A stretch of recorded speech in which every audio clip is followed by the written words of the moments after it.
Good afternoon and welcome. You're watching News Central now on News Central Television. My name is Mazino Appeal.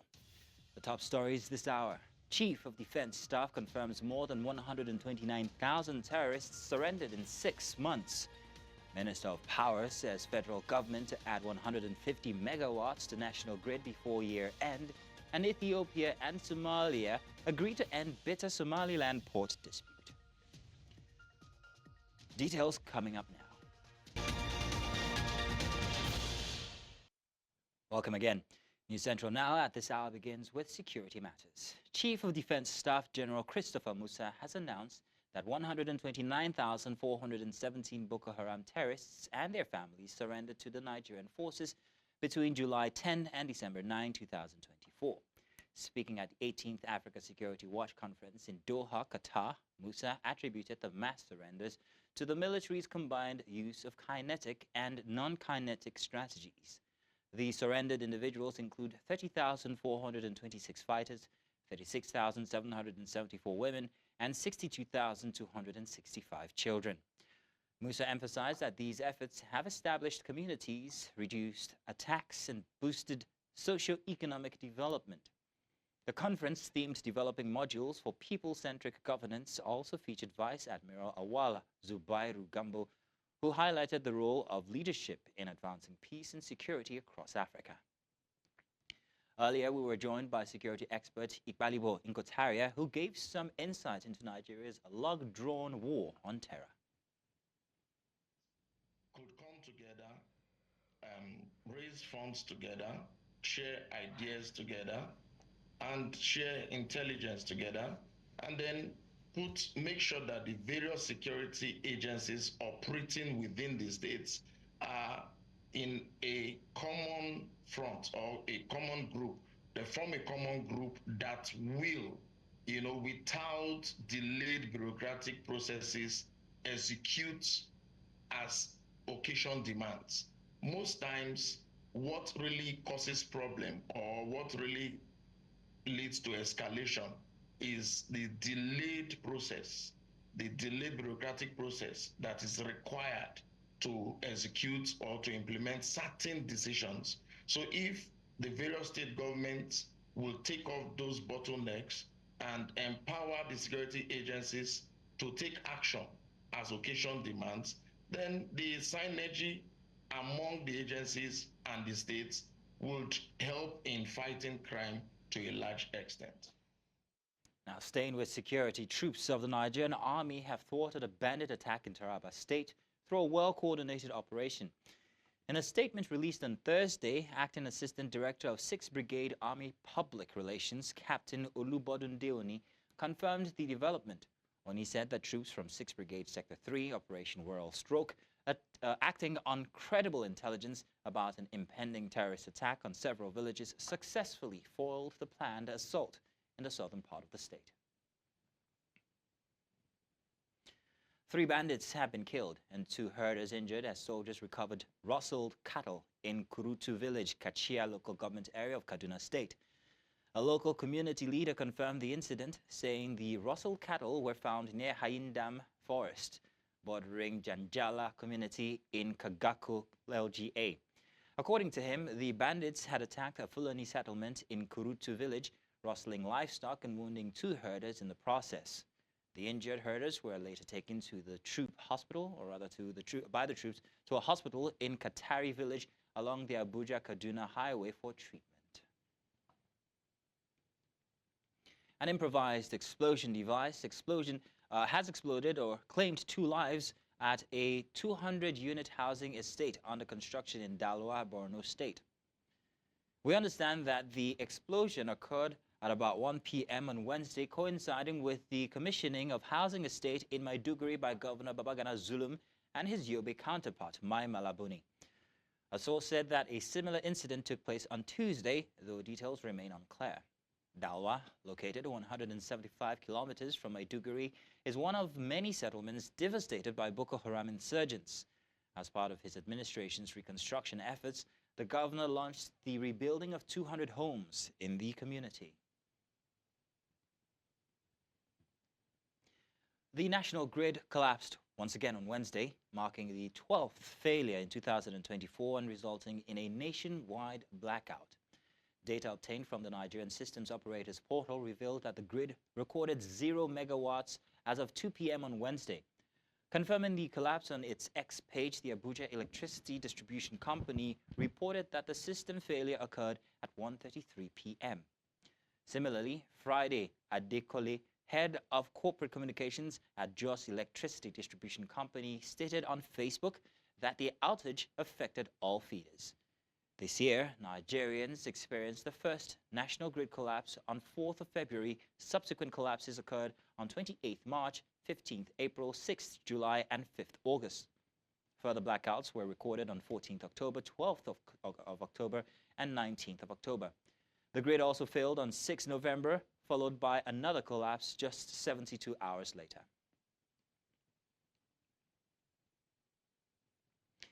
And now we're being joined by Dr. Idowu Oyebanjo, Managing Director of IDFUN Power Energy Engineering Consultants. Thank you very much for joining us. Good afternoon to you and welcome. I'm hoping that your device is not on mute. If you could please check and make sure that it's not on mute. Now, so let's start by asking, 12th national grid collapse in 12 months. So as an energy expert, what are the primary technical factors contributing to the frequent collapse of Nigeria's national power grid? And also, how can they be addressed? Just confirm that you can hear me, please. Aye, loud and clear. All right. Yeah, the most significant technical challenges for the power system all boil down to meritocracy. And one of them is lack of system protection. So system protection is supposed to isolate any faulty part of the network and keep the rest of the system functional. But protection systems in the Nigerian electricity supply industry is next to zero. So lack of adequate protection is a technical reason why we're having grid collapse. It's one of the most fundamental reasons for grid collapse in Nigeria. And because it's so technical, it's only those who can afford to do it that can do it and help us out. That's one. The second technical reason is lack of system planning.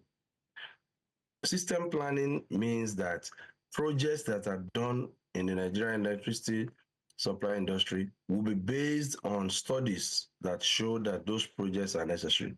What you have had over 20 years is a situation whereby a minister or a governor or a senator or House of Rep member or even a staff of the utility company will say, well, you bring this substation into my place, bring this transformer into my place, even whether there is load there or not.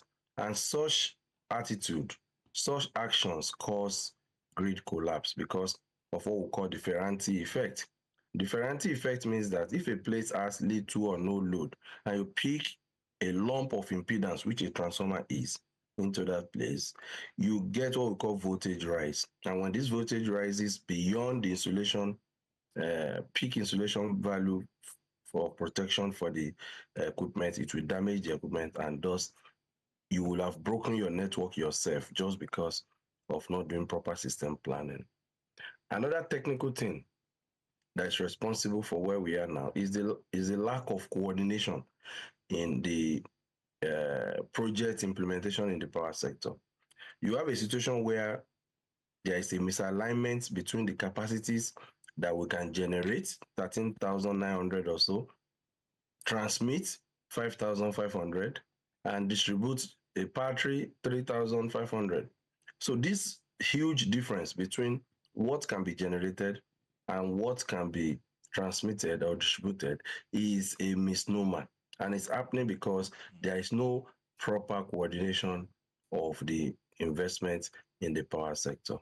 So I hear you, and if I hear you correctly, you're saying that the lack of electricity that we might be facing also might be caused by the distribution and transmission of electricity as well. Because if you're saying that in specific places, if you are overproducing, then you are also putting the consumers at risk. Am I correct? Yes, please. So Okay, there so is needed investment in transmission. How can the government solve these issues then if generation is not the problem, according to what you're saying, or it might be the problem, but then there's generation and then there's transmission and we have issues on both ends. So how can the government fix this? So the quantum of generation is absolutely not the problem. You are right in getting that out of what I've said, because we have a huge capacity of generation that cannot be evacuated through the transmission and distribution system. So what do? You start to invest in the transmission and distribution system, and this will cost a lot of money. You invest in your transmission systems, raise their capacities, let them come near 13,000 megawatts, which you have as your generation capacity. So from 5,500, make sure the transmission system comes to about 11,000 megawatts. And make sure that the distribution system is able to carry about 13 megawatts so that you can push a lot of power to consumers. But that's not all. Set up a presidential task force on power, which is actually policy number 9 of the renewed agenda of President Bola Ahmed Tinubu, where on policy number 9 it says that within the first 100 days, there shall be established a presidential advisory task force on power, which will do the coordination of many things I have talked about, including the SCADA system, MDMS, the metering, and so on. But they have not done it. It's over 365 days. Dr. Ibanjo, now, when it comes to the role of management and investment, like you have just said, to help prevent grid collapse, are we going to be investing in the structure that already exists that we're having issues with, or are you advising the governments to overhaul? Overall. Those dilapidated systems cannot do much. For example, we do not have a SCADA system since 1988. That's about 36 years. Nigeria has been trying to do a supervisory control and data acquisition system. We call it SCADA. SCADA is a management system that will help to have better visibility of the network so that before the grid collapses, they will have seen what's happening in what area of Nigeria, and then they can, if they have good protection, restrict the faults to that area so that it will prevent grid collapse. But they've been chopping the money, and so far we have not been able to have that one for over 36 years now. We hear that it will come alive next year. We are just waiting. We've been hearing this for years. So that's one example of grid management. Another one is this country has no data of power system. So centralized data management system, we have been pushing them to do it. It's a must for any system to work. And they don't have it in Nigeria, so it's not going to work. You need data. You often hear data is life. So if there's no data of transformers, data of substations, data of lines and consumers and everything, you cannot possibly have a functional power system. Metering, that's another investment aspect that's lacking. You have to have meters for all consumers. Estimated darkness is a misnomer. You cannot be billing people for estimated darkness. You will cause losses. They will steal electricity. The electricity abstraction will become more. But if you meter all consumers, each person will try to consume what they can afford by means of investing in energy efficiency measures and demand side management. So these are some of the things that governments can do to manage the system better. While we're still talking about energy here, Nigeria has been on very many international forums talking about renewable energy. Now, if we are to use renewable energy or integrate renewable energy into what we have, would this solve the problem in any way, shape, or form? Oh, yeah, absolutely. The whole of Africa is blessed with renewable energy systems, of course, the solar system, but we've never had the opportunity of using them because of the people we have had in charge of Africa in the last 40, 50 years. I remember in my undergraduate days at the University of Lagos, we were taught how to begin a solar panel, but that's it. They've been teaching the same course for over 20 years before my time. But nobody is sponsoring those academics in pursuing how to improve silicon wafers as well as all those things that we use to make solar panels. But that where we are now, we are very behind in technology. We don't have the know-how, so we depend on others, the Western world, to provide that for us. Shameful, because the Western world is coming to Africa. Just imagine United Kingdom. They have connected a line now from the Sahara Desert, piping, let me use that word, the sun from there into their cold region of United Kingdom. So because they use that one now to generate electricity and they are living fine with the electricity from Africa, but those who are in Africa are not able to tap that same electricity. So such is the problem we have, the scale of problem we have. Another thing is we have a lot of waste in Africa. In Nigeria, we have a lot of waste. Collect this waste. All this waste on the road causing problem on the environment. You take them and then incinerate them and get electricity out of that process. And a lot more. We have wind, we have hydro, a lot of water in the northern region. And every state in Nigeria has got water. We have tidal barrages. If you go to the Lagos end of the beach, you see the Atlantic Ocean, you will see waves coming, flying. This can be used to generate electricity, landfill gas, as well as other waste to power. All these things are going to be integrated into a power system that will become stable and have less grid collapse. Ultimately, you have to decentralize that power system, the Nigerian power system. Decentralization means that you follow the Electricity Act that says, look, every state is supposed to have its own state electricity market. And then if they have surplus in the state, they will sell to this existing national grid. And you will curtail a lot of problems if you do that, because imagine you have a problem. If you break it into manageable parts, you will succeed in looking after them. But if you connect them all together, you will just be struggling. A very nice and strategic way to put it. Thank you very much, Dr. Ido Oyebanja, Managing Director of IDFUN Power Engineering Consultants. Thank you once again for joining us on the news. Yes, ma'am. Now, time for a break. And when we return, FCT Minister Nyesom Wike advocates an independent judiciary for effective service delivery. We'll have the details for you when we get back. And you're welcome back. Meta's platforms on Wednesday evening experienced a significant internet meltdown, with Instagram recording over 70,000 outage reports and Facebook surpassing 100,000 frustrated users. Now, frustrated users took to X, formerly known as Twitter, to express their inability to send messages or view updates on the affected apps. Meta acknowledged the disruption on X, assuring users that it was aware of the issue and working swiftly to restore normal services. WhatsApp also recorded technical issues, saying it was actively resolving the problem and seeing gradual improvements for most users. This incident follows previous outages, including a brief global WhatsApp disruption in April and a similar mass login failure on the 5th of March. Now to discuss this, we are joined by a tech expert, Ugochukwu Nweriji. You're welcome, Ugochukwu. Thank you very much for joining us today. So first... Yeah, good afternoon. Thank you for having me. Thank you very much. So first off, let's ask what the implications of these outages might be, especially for us here in Nigeria or even on a global scale. Okay, definitely it's going to be like a very bad one, a massive issue because as of this time, most people are doing businesses online. The advent of e-commerce has pushed almost everything. The traditional ways of doing business is almost out the door as of right now. We have lots of our influencers doing business online, lots of people doing advertisements and communications online. So definitely it will have a serious impact on businesses all across the globe, especially in Nigeria here, where we have most of our youth basically on the internet surfing and doing businesses. Entertainment business also is going to be on a down. We have had some serious downtime yesterday because lots of people are online trying to push out different things at different times. So it was a big one. So these outages are happening a bit one too many times now. We're beginning to see them more frequently. So I'm wondering what the implications of this might be, especially noting the intangibility of businesses these days. We all have to get on some sort of digital platform to do business.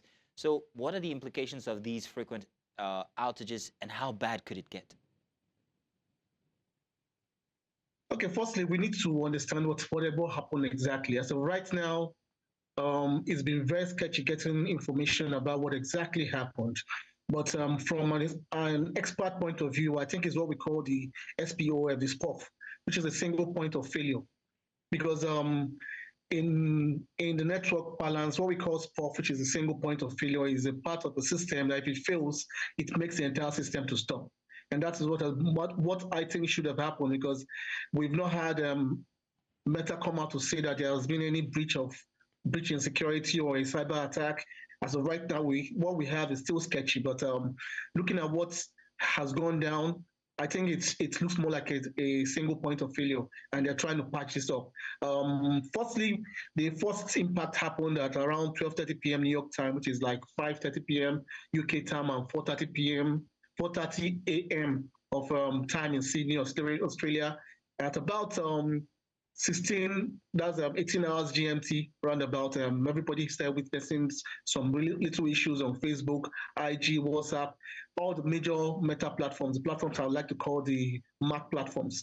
And going back in history, we know they had the same problem, like you said, in 2021 when they had a major problem. Mac had come out to apologize to people. They also had a problem by March this year, where they had a crowd strike Falcon security. When it got entangled with the Microsoft Windows and led to crashing of systems. So they've had a couple of issues now. And in terms of network management, there's what we call the network management procedures, which we itemize as calling by FCAPS, which is the faults, the configuration, accounting, performance, and security. And I know basically that definitely a big firm like global firm like Meta should have all that in place. But the issue is this: you cannot rule out the human angle, you cannot rule out mistakes happening in different places, technical glitches coming on. So as of right now, I know that all the support people in Meta are actually looking at the fault management systems. Yes, now at this point they're having a reactive approach, because when it happened, they didn't know exactly what happened. So they will have had a reactive approach to fault management to try to find out what has happened.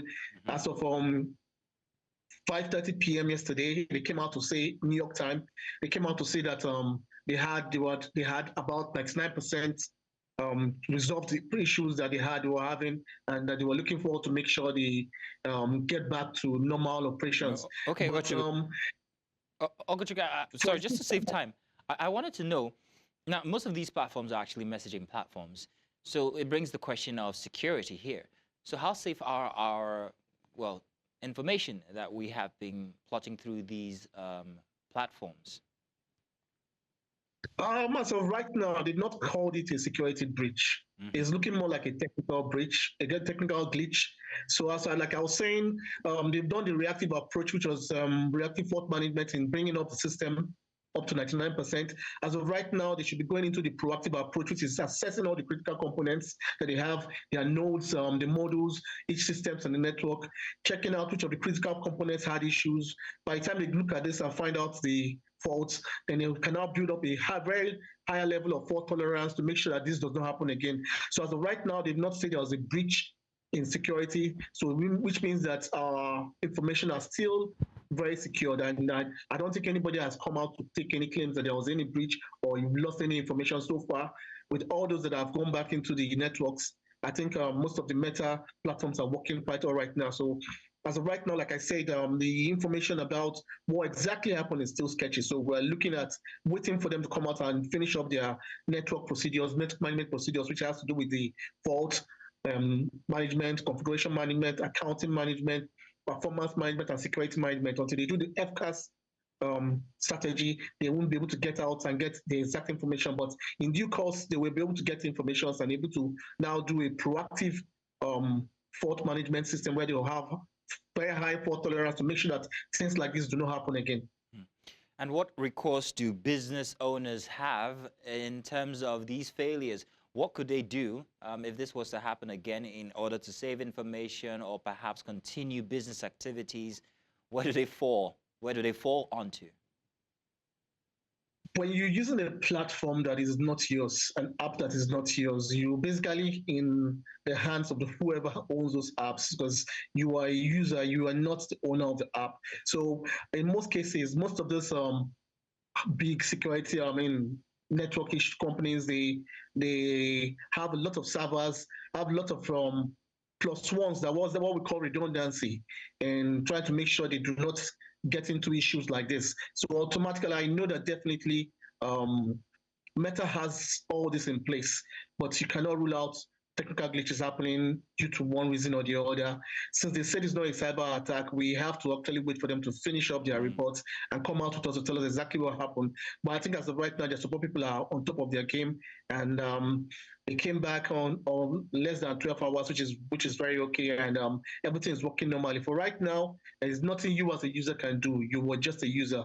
You are not the owner of the app, and there is no recourse to what you, because even if you look at when you register. When you register, they give you the terms of reference, terms of service, which you sign. So definitely they've indemnified themselves a long time beforehand. So there's practically nothing you can do until they come back. You are their beck and listen. You are their service for them to give you any service they want. It is for you to use, not for you to complain about how the service is run. You are not, most times when we don't pay for most of these services, we just buy get internet service and we're onto them. So until we start paying for what we use, then you can hold them accountable. For now, we are at their service. All right, Ogochukwu, I want to say thank you very much for the details that you've given us regarding the situation. Thank you very much. You're welcome.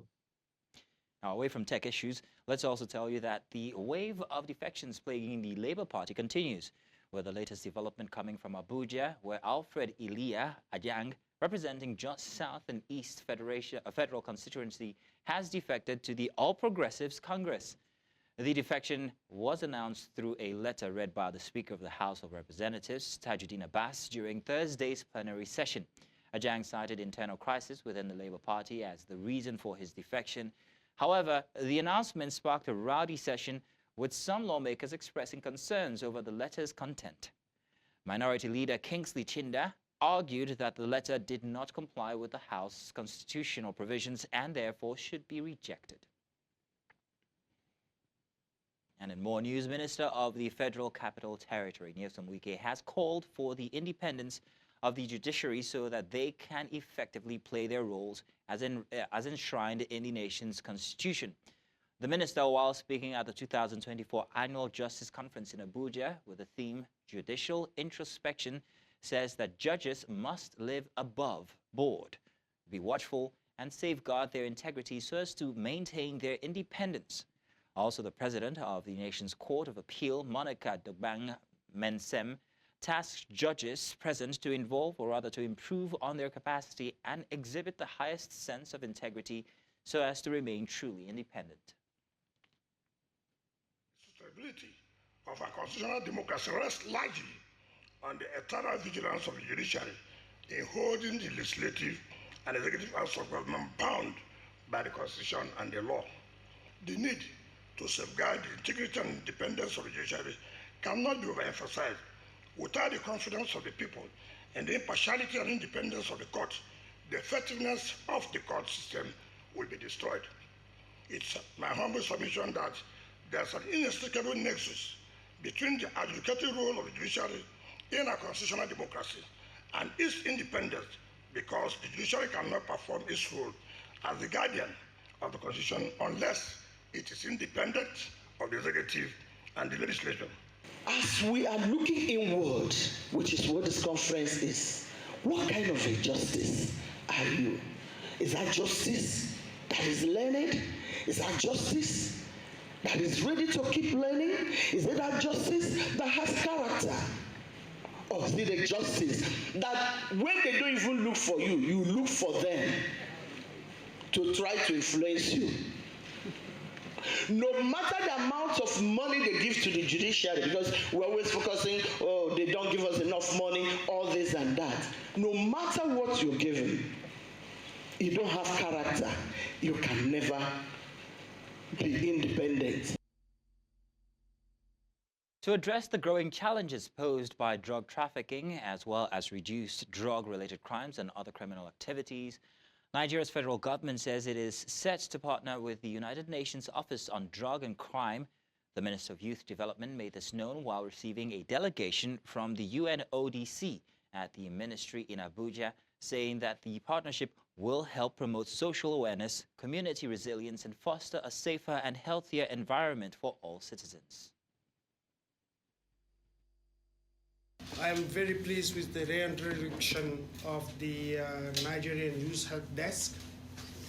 Not only it is aligned with the theme of this year, Anti-Corruption Day.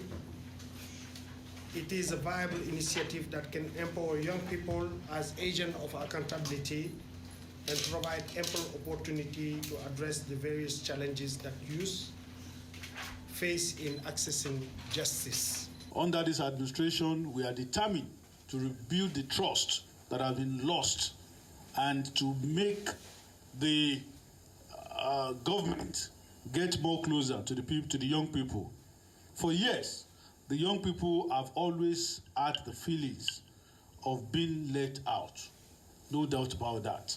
And they do not believe that the government is sincere in any way. They cannot feel the government, like I always said. They cannot touch the government. And we believe that things must just change.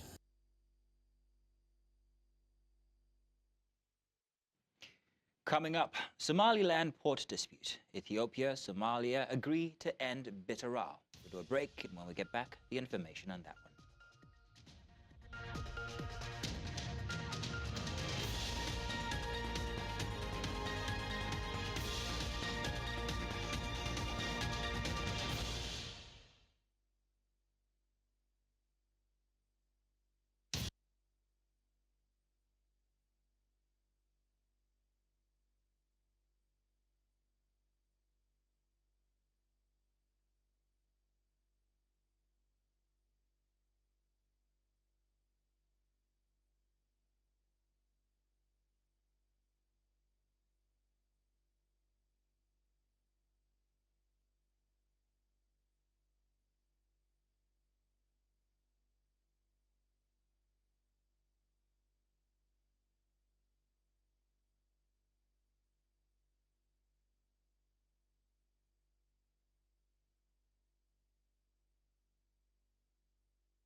And you're welcome back. The news continues in West Africa, where Human Rights Watch has condemned atrocities committed against civilians in Mali by the Malian army, the Russian Wenger Group, and Islamist militants following the withdrawal of UN peacekeepers last December.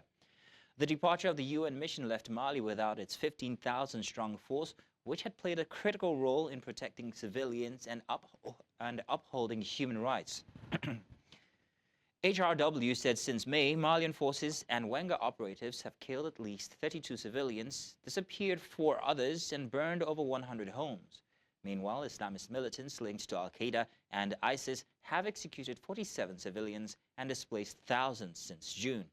Human Rights Watch is calling for accountability as Mali's junta continues to rely on Russia for military support following deteriorating relations with France and the UN. And Ethiopia and Somalia have agreed to end their protracted dispute over Addis Ababa's plans to construct a port in the breakaway Republic of Somaliland following talks in Turkey. Turkish President Recep Tayyip Erdogan hailed the landmark agreement, saying it would eventually guarantee landlocked Ethiopia's access to the sea. At a press conference, Erdogan held hands with Ethiopian Prime Minister Abiy Ahmed and Somali President Hassan Sheikh Mahmoud, who both pledged to respect each other's sovereignty. The two neighbors have been at odds since January, when Ethiopia signed a maritime agreement with Somaliland territory Somalia considers part of its jurisdiction. The dispute raised fears of a broader regional conflict, as Egypt has supported Somalia in part due to its ongoing tension with Ethiopia over the construction of a dam on the River Nile. We now head to South Africa, where Thulani Mngomezulu, one of the defense lawyers in the Senzo Meyiwa murder trial, has died. His family confirmed in a statement that he passed away on Tuesday. He represented Mizu Sibia, one of the 5 men accused of killing the former Orlando Pirates and Bafana Bafana captain 10 years ago. Advocate Mngomezulu testified last year, raising concerns that about his safety. Earlier this year, he informed the court that he believed his life was in danger after 2 suspicious individuals visited his residence. He had been following court proceedings from home due to ill health. Meanwhile, the trial has been postponed to 8th of January 2025 for a special sitting, with the case resuming on the 20th of January. Earlier, Elton Romeo Hart, an attorney with the University of Johannesburg Law Clinic, gave us insight into this development.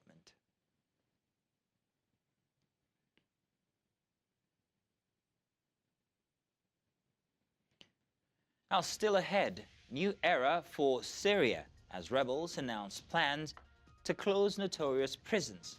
We have the details after the break. Join us then.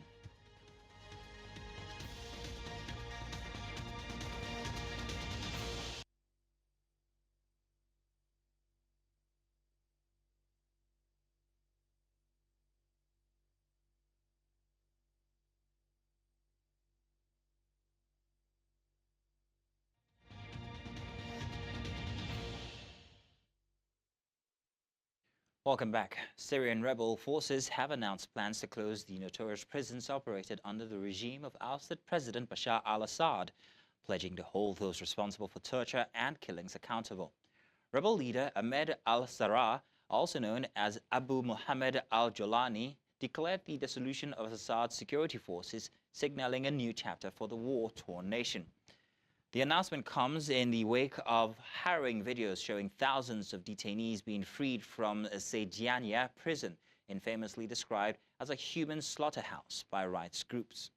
Rights monitors, including the UK-based Syrian Observatory for Human Rights, estimated that nearly 60,000 people were tortured and killed in Assad-era prisons. This development follows a rapid offensive led by Jolani's group, Hayat Tahrir al-Sham, and allied rebels factions, which ended Assad's 54-year family rule. And China has expressed deep surprise and dissatisfaction over remarks by South Korean President Yoon Suk-yeol, who appeared to accuse Chinese nationals of espionage.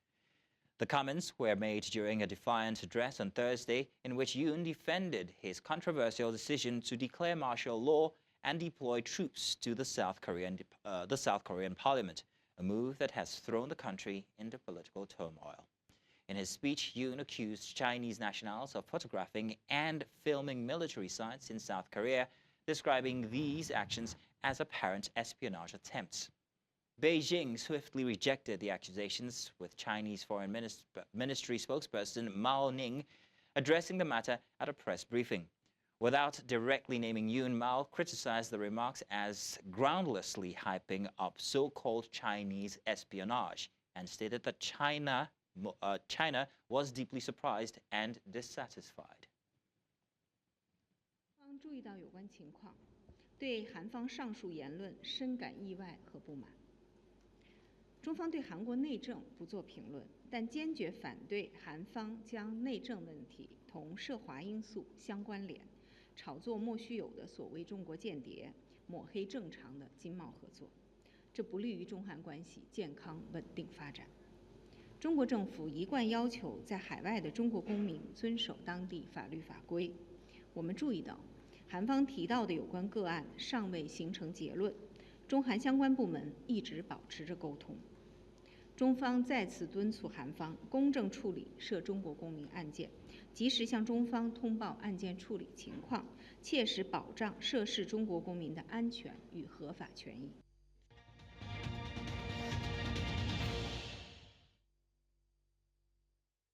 Business now. HSBC and the World Bank's International Finance Corporation will jointly fund trade transactions worth up to $1 billion addressing the financial gap in emerging markets. The initiative, unveiled Thursday, equally shares risks on trade-related assets held by banks across 20 countries in Africa, Asia, Latin America, and the Middle East. Aimed at supporting cross-border trade and exports in critical industries, the move responds to geopolitical tension and supply chain uncertainties threatening economic growth. With a global trade finance gap estimated at $2.5 trillion, the program aligns with IFC's Global Trade Liquidity Program, which has facilitated over $80 billion in trade.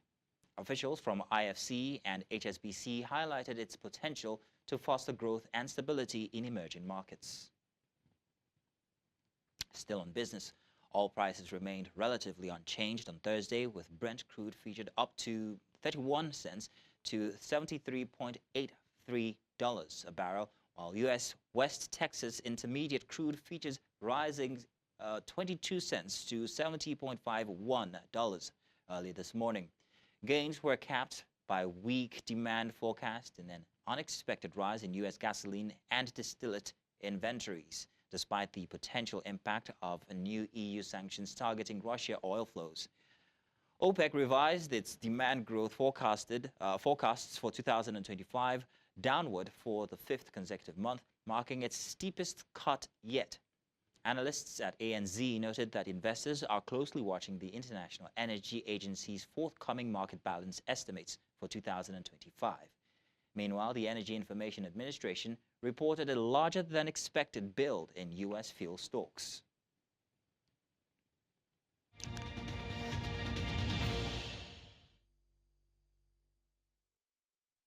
And now sports. Eddie Hearn has confirmed Anthony Joshua's primary goal in avenging his September defeat to Daniel Dubois. Joshua, recovering from minor injuries sustained before and during the Dubois fight, will not return to the ring until May or June 2025. Hearn explained that while the injuries are not serious, Joshua won't resume full training until January. Speculation had linked Joshua to a February rematch with Dubois, but Dubois will instead face Joseph Parker. Hearn also acknowledged Joshua's interest in the Alexander Usyk-Tyson Fury match on December 21, as its outcome would influence Joshua's next move. Asked whether Joshua's goal was the winner of the Fury-Usyk bout, Hearn revealed that revenge on Dubois was likely in the forefront of Joshua's mind. And a Dutch court starts hearing the cases of 5 suspected accused in assault on Maccabi Tel Aviv fans in Amsterdam last month. Maccabi supporters suffered hit-and-run attack in the city center following calls on social media to target them, prompting allegations from Dutch and Israeli politicians of anti-Semitic motives.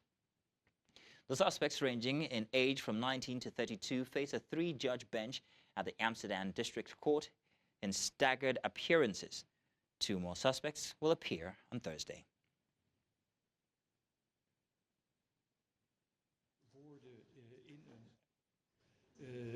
Kan heel erg escalerend werken. En we hebben het voorbeeld ook in de gebeurtenissen van die nacht op 7 op 8 november... hebben we het voorbeeld dat het gebeurd is. Er is op een grootschalige manier geweld gepleegd die nacht. En uit de appgroep blijkt dat personen in die appgroep contact met elkaar hebben. Afspreken, waar zijn we, waar zijn ze? Kortom. The World Chess Championship in Singapore is heating up, with defending champion Ding Liren of China locked in an intense battle against 18-year-old Indian prodigy Gukesh Damaraju. The score is tied at 6.5 after 13 games, with the final classical game set for Thursday. If it ends in another draw, a tiebreaker series will follow on Friday. Fans from around the world have gathered at a luxury hotel to watch the match, which showcases strategy and patience over brute force. Spectators, including families and aspiring players, say the event is inspiring a new generation of chess enthusiasts. The competition has brought global attention to Singapore, a neutral host for this nail-biting showdown between 2 of chess's brightest stars.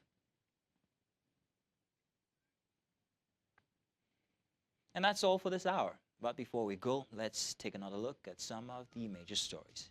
Chief of Defense Staff has confirmed more than 129,000 terrorists surrendered in 6 months. A Minister of Power says federal government to add 150 megawatts to national grid before year end.